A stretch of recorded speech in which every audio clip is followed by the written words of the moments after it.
I have some security alerts from the State House and some other places, but I'd like to share with you. So since the election, as you might know, it has been very difficult for Museveni to act the right way. Despite winning the election, he's still hunting Bobi Wine. His home is still under siege. The military and police are still residing there almost permanently since the 15th of January. Today is the 5th of February. So I call upon everyone concerned, anybody who can tag the UN, anybody who can tag ICC. We call upon our brothers and sisters in Congo, Kenya, Tanzania, all those neighboring countries, Burundi, because what happens in Uganda, especially Kenya, that's your future. What is happening in Uganda right now is in Kenya's near future. So my Kenyan brothers and sisters, please come on board. Let us share our tactics now to help you save your future later, because it's not going to be good. Museveni has infiltrated his funds into Kenya. So come on, let's work together. Let's get this family out of East Africa entirely. Okay? So Museveni has some very, very, very big plans. Despite him trying to swear in now, he is also planning a transition of power in his own preference. So when I speak of transition of power, he doesn't mean a transition for Uganda or as a nation as we wish. No. The transition of power still in Museveni's mind is supposed to be by him, through him, with him, and his family. So here are some of the details. So what they're planning on, before I get to the transition, let me give you a security alert right now because it's very urgent and we may need to know quickly so we can spread the word and get it out there. Museveni plans on a big terrorist attack, not a terrorist attack that's organized by Damulira, Kaihura, Salim Saleh, and Muhozi. They plan on attacking Parliament in broad daylight during a parliamentary sitting, a debate. They're going to use the gangs. As you people know, Kaihura, Damulira, they work with a lot of gangs that are in the ghetto. They have, in fact, they pay some of them. Many of you know of this this guy who's Fangon group or whatever. They're going to use such a group of people. They have them organized already. What they'd like to do is to have these people armed with bombs, guns, and all types of ammunition to get into parliament during a parliamentary sitting.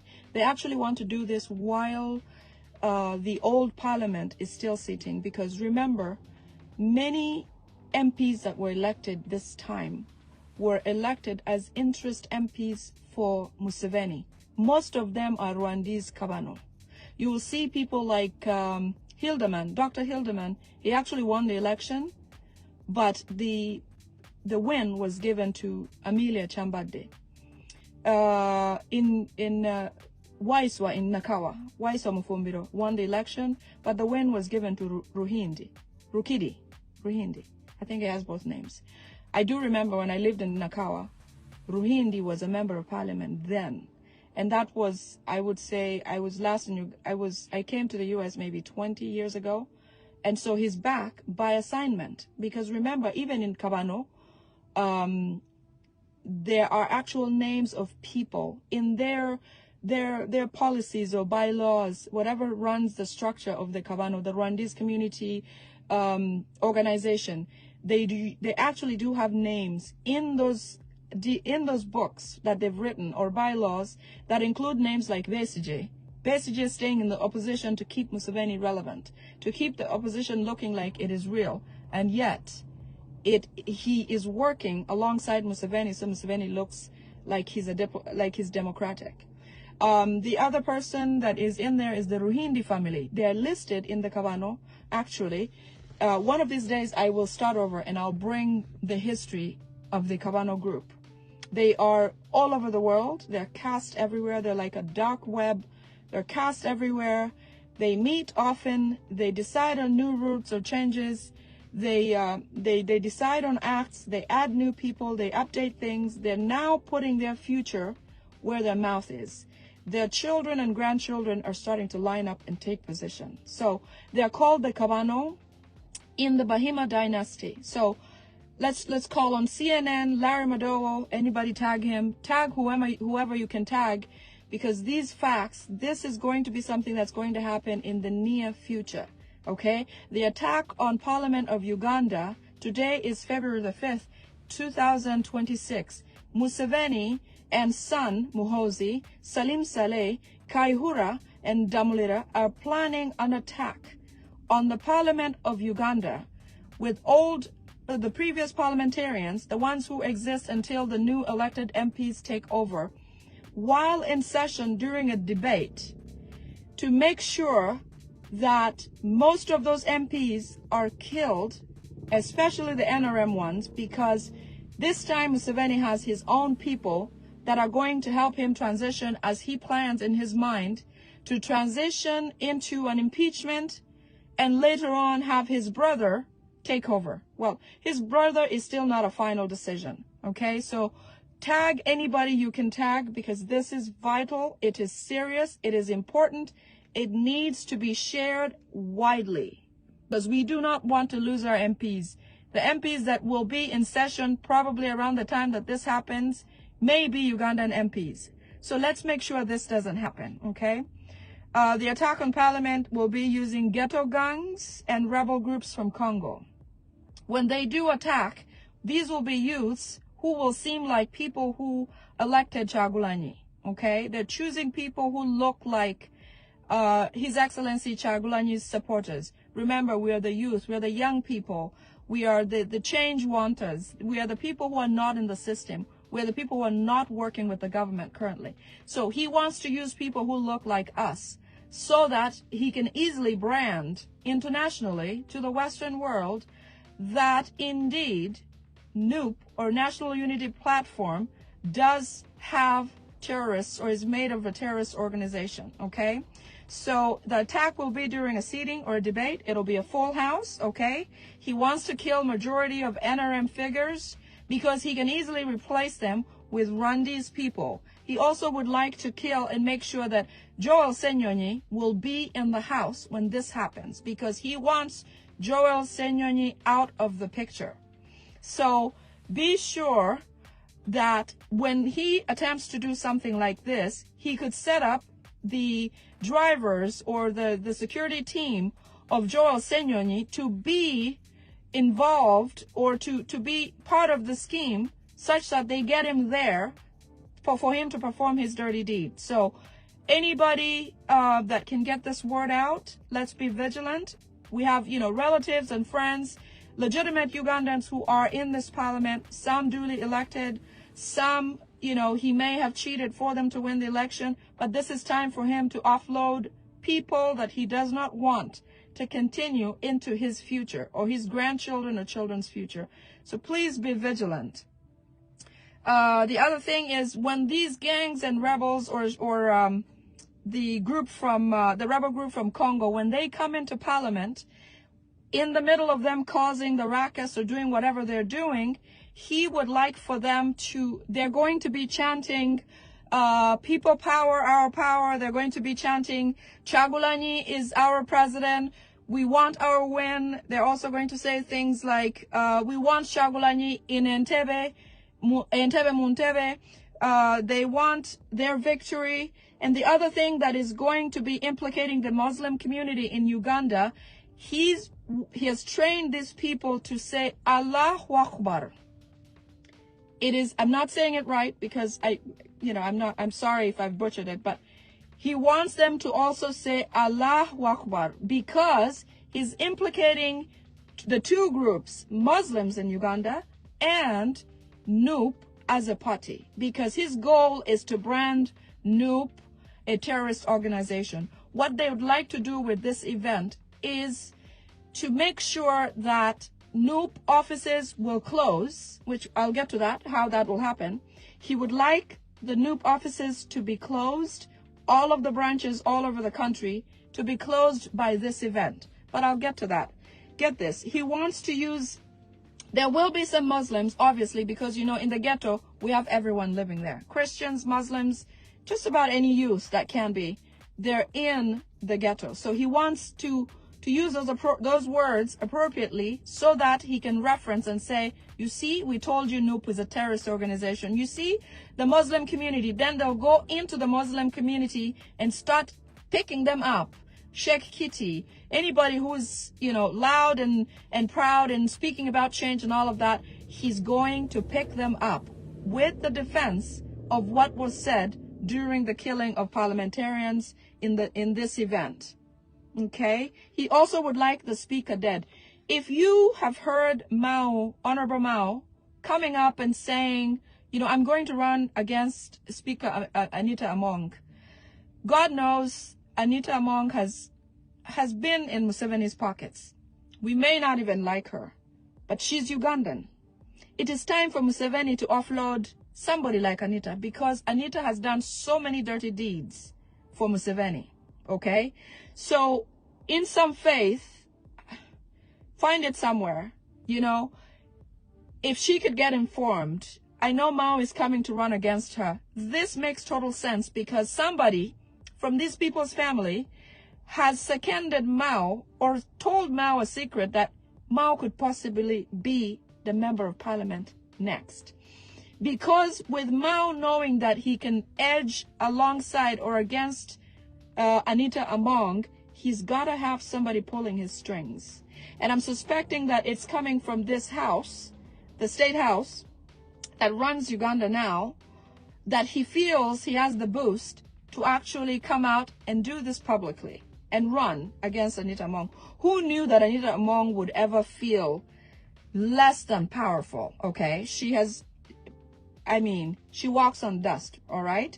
So this makes total sense because they think Anita Among will be killed in this event. So tag Honorable Speaker Anita Among of the Parliament of Uganda that in this scheme, her name appears as one of the deceased in their future. Okay, and hence Mao coming up and saying he's going to run for Speaker of Parliament. You've heard Tayeba is quiet, which would have been normal that the Deputy Speaker becomes Speaker. Like when the late Jacob Alanya passed, Anita, who was the Deputy Speaker, came on to Speaker position. Tayeba took over. But why isn't that happening? Because Tayeba is their own. Okay, so it is time to protect our own. And I don't know if that makes sense. She has done so many things. I don't know. I leave that to you. Okay. So the killers, whoever will be sent, these guys from the gangs or of the ghetto and the ones who are coming, which I'm assuming will be the ADF, because remember when they claimed ADF attacked Kasese or whatever, they claimed the leader of the ADF was Muslim. Museveni's goal is to break down the Muslim community. And I know why, because he believes that the way the Muslim community exists, by nature of being Islam, there are practices that are very rooting in Islam. The marriages of several women, the children, several children, okay, they're rooted in places that, you know, and that in a way is a sense of being wealthy, because if you have children here and there, if you have 20 children and you have 5 doctors and you have 5 farmers and you have 10 so-and-so, you are deeply rooted, okay? So that is why Museveni constantly attacks Islamic community, because he wants to break the chain, break them down, not give them any power to root further in the country, okay? So I know, I've seen a message saying Anita Among has killed so many. I know. I said, do what you would like with my message here, okay? You know, do what you will with it. I'm just saying, you never know. Maybe Anita Among can join us and tell us the facts. Maybe she will cross over and give us all of the secrets, or you know, she could be a witness in a major court, for example, in the ICC. You just never know. She can use the message as she wishes. She may even feel like it's useless, But hey, this is what they're planning, and that's what I'm here for. My goal is to tell you what it is. Okay? Mukwano. Miriam, I know what it means. I know what I trust me, I'm with you on that. I hope maybe she'll come out and tell us what they were doing with this man. Maybe not. Okay? So it is said that there are thousands of Muslims in prisons. Thousands. In fact, they say when it's time for prayers, some prisons look like a mosque because everybody falls in line like the Islam pray. Everybody faces where they should face. And then the prayers begin and everybody falls in line. Everything is done in uniform. It looks like a mosque in the prisons. Some of them. And to tell you how humiliating or belittling these people are, okay? These people are dark-hearted people. They actually feed, every prisoner who is Muslim is fed pork as a matter of just destroying their being, their spirit, what they're made up of. The only thing they don't do, Museveni makes them do. They are fed pork and they're told that they're being fed pork. They have nothing to do about it. In fact, you know what? You want to hear something funny? When the Muslim clerics, okay, let's say we are fasting or the Muslims are fasting Ramadan, 30 days or whatever, after the fasting period, the Muslim leaders are invited to State House in Uganda. Museveni invites them to come and break their big fast. Do you know what they're fed at that event? They are fed pork. So any of the religious leaders, and they go back into their house, the White House or the State House, and laugh about it. So many humiliating acts like these happen on a day-to-day. When they have people held, when they have people imprisoned. I'm going to give you at the end of this a torture experience that I got yesterday, and I could hardly sleep. Until today, it is in me. But I am strengthened and I'm empowered to even do what I'm doing more because of what these people do to our people. Therefore, they must go. So, continuing with the terrorist plan. So the killers who are going to go into parliament, the ghetto youth that they have and the rebels from Congo, which I'm assuming is ADF or M23, are going to attack the parliament. After the attack and all of that, over 200 MPs, they want to be killed. Obviously, Joel Senyonyi, obviously, Anita Among. They therefore have been told to run into there's a new wing of parliament that was built recently. They've asked them to run into that place because that will be their getaway plan.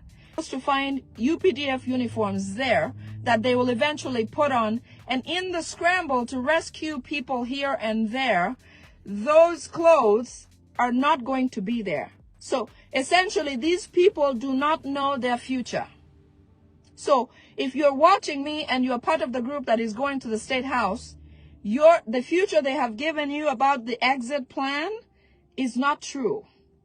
Matter of fact, they wish that you people, or they are going to get rid of you people. A few of you will survive because they also want a testimony on camera to the Western world to show them that indeed NUP is a terrorist organization, because the chants are going to say, we want our victory. Our president is Kyagulanyi Ssentamu. We want to go to Entebbe Muntebbe. Things like that are going to be what they're saying. And one last thing is going to be Allah Akbar, because they want to implicate two groups in Uganda.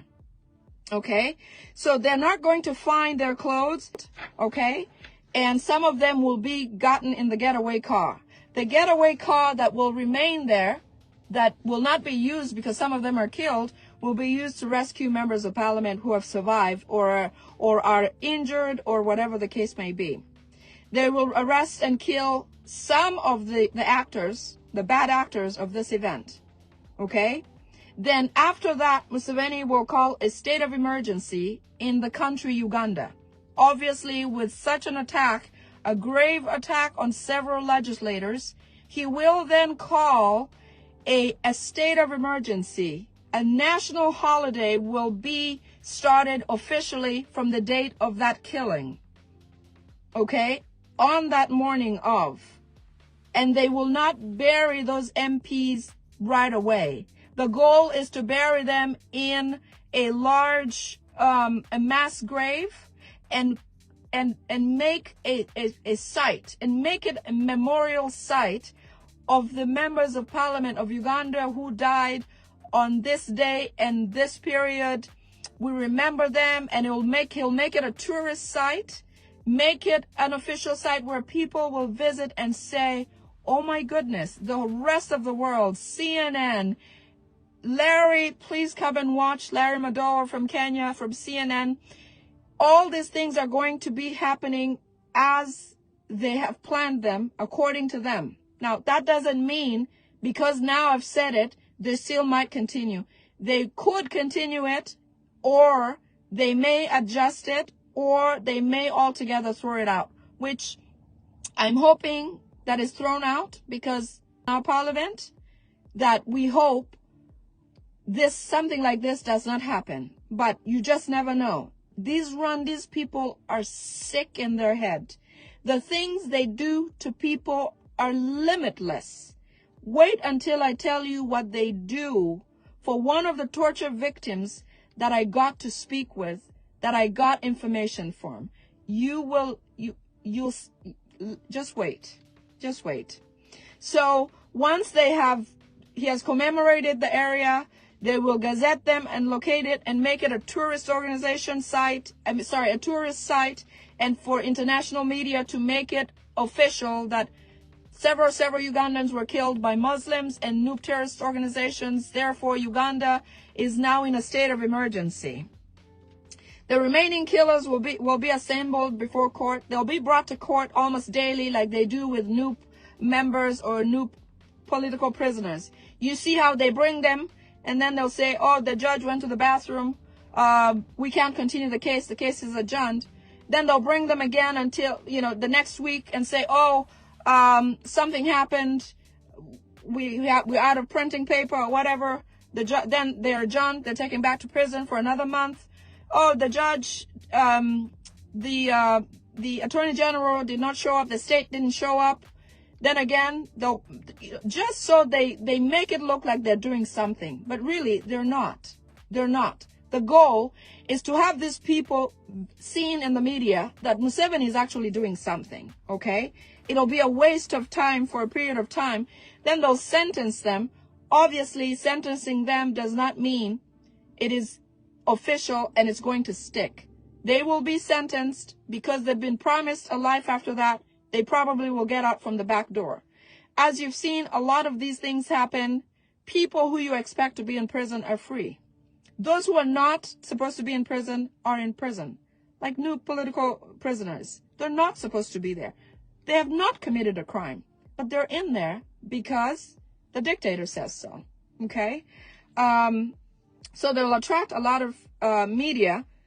And eventually their goal is to stop multi-party politics in Uganda.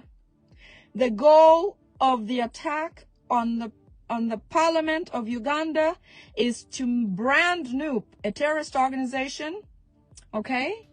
Is to kill a lot of Ugandan legislators, because Museveni has his own people now, and also to stop multi-party politics, because they want to make sure Nupe does not exist, because Nupe has been something that has given Museveni so much headache, because Nupe is legitimate.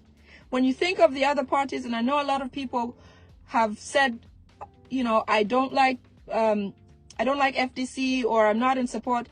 I don't support Besigye because I am privy to some information from the Kavano and the group, because Besigye is listed. I don't know how somebody like Besigye and Mugisha Muntu, who were with Museveni in the bush, okay, are not more terrorizing or do not cause Museveni so much fear compared to Honorable His Excellency Kyagulanyi Ssentamu. It does not make sense. In essence, if this were true, okay, if Besigye was real, if Mugisha Muntu was real, they would be the biggest fear to Museveni because they know all of his tactics, because they were with him in the bush, because they would fight Museveni with his own tricks. But no, he's every effort to end multi-party politics has been leaned toward His Excellency Kyagulanyi Ssentamu. It is no wonder his home to date, despite Museveni giving himself a win, he's still searching for the second guy. Okay, if you won fairly and squarely, why are you worried about the rest? Why aren't the rest of the other presidential candidates' homes not in carnage like His Excellency Kyagulanyi Ssentamu's home? Why? It does not make sense. Let's think and let's add these things together because, you know, they think we're foolish. They think we don't know what they're doing. But none of it makes sense when you look at it. Museveni has fooled us so long, especially our parents and the people who brought him into power. But the young ones now, we're questioning, we're thinking, we're researching. We're like, wait a minute, why does this look like this?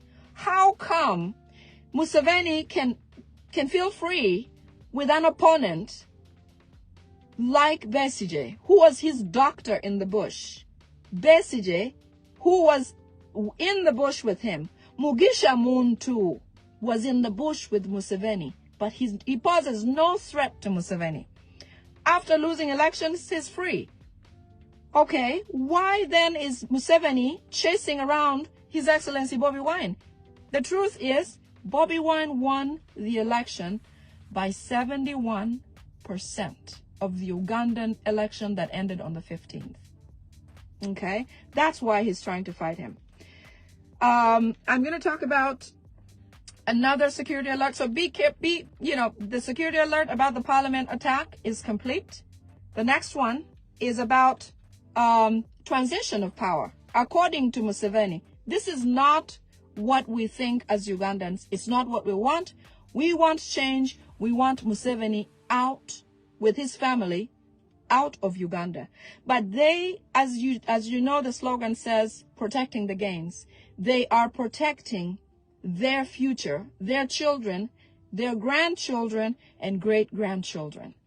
In efforts to do that, here is what they also plan to do, okay? Museveni is planning his version of peaceful transfer of power. How is that so? They're in the State House. In fact, this is an urgent security alert because I just got it. This has to do with him thinking of what they're going to do and who takes over now or next after Museveni. Here's how the breakdown happens. Museveni and the family are sitting together right now. Museveni, his son, Salim Saleh, his wife, his daughter, his son-in-law, brother-in-law, and wife.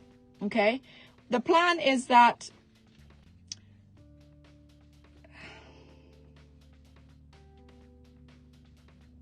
you remember the tweet that Muhoozi made a day or so ago where he says that he's not the Messiah, or he's not the Messiah, but he is the voice that is coming out of the wilderness that is going to announce the next Messiah. And in reference, he talks about his uncle Salim Saleh. There's been a big shift whereby Salim Saleh has almost exited Gulu. I know that he has a residence there, but he's back and forth now because he sees this slipping. This thing is slipping from their hands, and so they want to hold it back and tuck it in together as they feel they should. Okay? So that tweet meant to say that Muhoozi now is off the path to becoming the president after his father.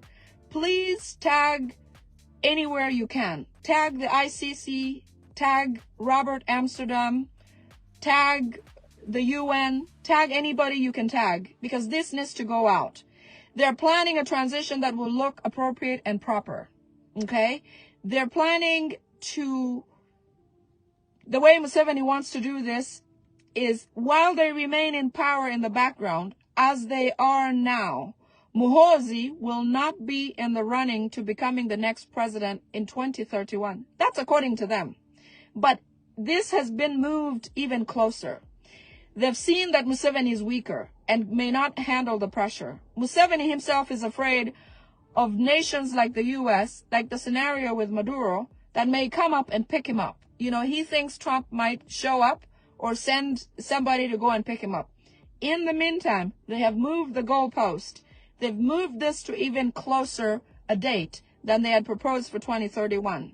What they'd like to do, as you know, Museveni has picked members of parliament that are his right now that will join the transition, the new parliament that's coming up, okay? And because most of them are Rwandi's MPs and the opposition right now are compromised, a lot of opposition members have been given some type of bribe, some type of funding to get them off staying opposition or to dial down their voice about being in the opposition. Okay? So they are very compromised, but Museveni has picked his own people. As you know, you've seen some historicals come back to take up positions in parliament. Like Lutamaguzi in Luero won fairly and squarely, but they gave, that seat was given to Tumukunde's son. Tumukunde is also a member of parliament in another region.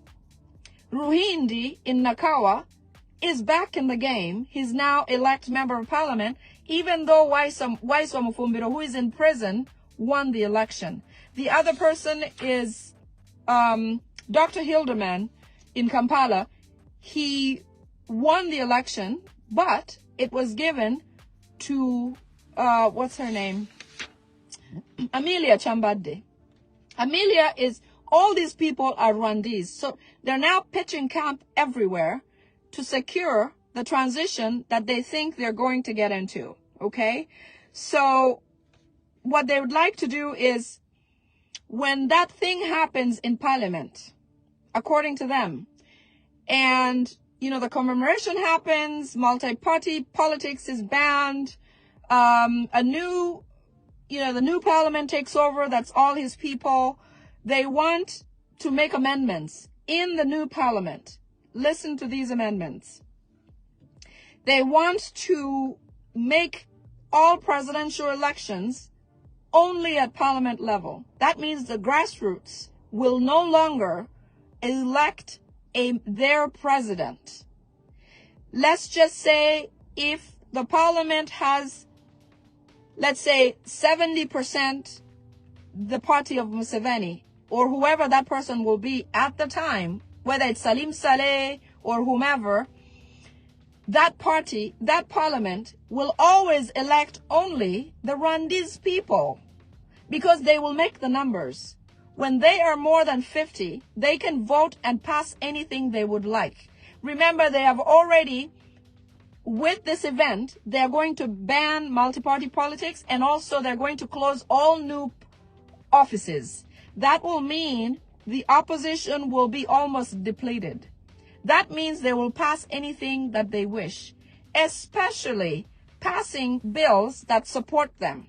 So after the president will be elected in parliament, they also want to pass a bill that will create immunity of the previous president. Essentially, Museveni wants to go scotch-free.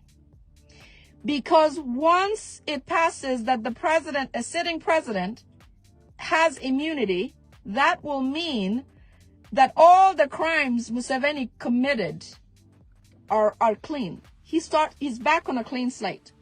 All of you that have anything to go to court about, no longer useful. He's free. He cannot be charged.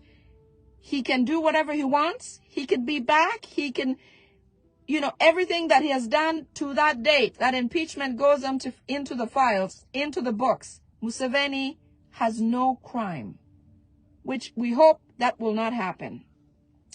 Eventually, they'll table a bill to impeach Museveni. This is something that Museveni wants because he feels tired. As an old man, his faculties are failing. His physical ability, his mental ability, his, he's a brilliant man. All of that is starting to fail, as nature would have it. Because of those things, when the impeachment comes into Parliament and they table that bill, which they're hoping at the time, there will be such a Speaker of Parliament, maybe Mao, maybe somebody else. Mao could be just next in target. Honorable Mao could be next in target. After Anita Mong, he would also be taken out. Then guess who rises to their position as they wish? The Deputy Speaker, Tayeba. It is possible that that's where it's going. But for now, they will table the impeachment and they'll discuss it in Parliament. They'll debate on it on the floor of Parliament. And then Museveni will accept it and sign it and say, okay, you can impeach me. With that said, then they will elect his